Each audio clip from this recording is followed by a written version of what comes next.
so when we first started Chair, so one of the things that, I mean, obviously... Oh my goodness. Is that Peter?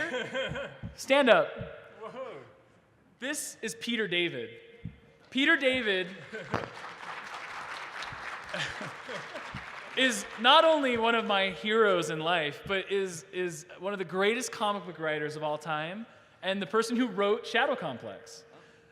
And who wrote the script for Shadow Complex 2, even though I'm not supposed to tell you that. But, no, so Peter, okay, so growing up, I love comics. And so back in the old days, like 20 years ago, you could buy your comics at comic book shops. I don't even want to stop talking. I just want to come give you a hug. But you could also buy your comics at like the gas station, right? I would all the time save up whatever money I could to go get like $1 or $1.50 to go to the 7-Eleven and buy comics. And I remember the first time I saw issue. Do you remember writing issue 12 or issue 11 of Wolverine?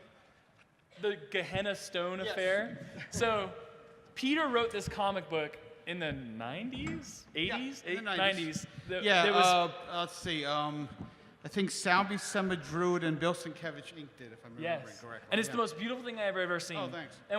And issue 12 of Wolverine, it's this whole comic book that's just basically one long car chase. Yes. And it is, I think, the best comic book I've ever read in my life. I mean, the brilliance of the staging and the pacing. A guy came up to me at a convention with that issue, and he said, "This is a 22-page car chase." And I went, "Yeah." And he said, "Why did you write it?" I said, "I want to see if I could write a 22-page car chase." And he went, "Oh, well, then you succeeded." I said, "Thank you." And he walked away because he had nothing to respond. Hey, big fan. Yeah, I'm a big fan of yours. I had heard that there was a hidden ending to Shadow Complex that was sort of buried in the game somewhere. Can you guys talk about that a little bit? Because I've never seen it. A what? A hidden ending in Shadow Oh, Complex. yeah. There, as I recall, you reach a decision point where he has to decide whether or not he's going to go after the girl. And if you're a standard gamer, of course he's going to go after the girl. But there is a thing where you can basically say, "Screw this, there's more fish in the sea," and he turns around and leaves, and the game's over. And the credits roll. So yeah, and I remember we came up with that during a plotting session, and I said, you know what? I was going to ask whose idea that was. What? I think it was Peter. Yeah. Yeah, no, I said, I would love it if we could have, I said, why are we calling this a decision point when there's really only one decision?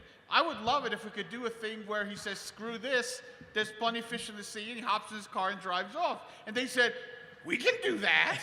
And I went, "Great." So yes, there is a point in the game where if you decide that she's just way too much trouble, you can just hop in your car and drive away and the game's over. And just abandon your girlfriend to her fate. And we even made it, this achievement pops up, and the achievement is status update, single. Status update what? Single. Oh. Yeah. That was awesome.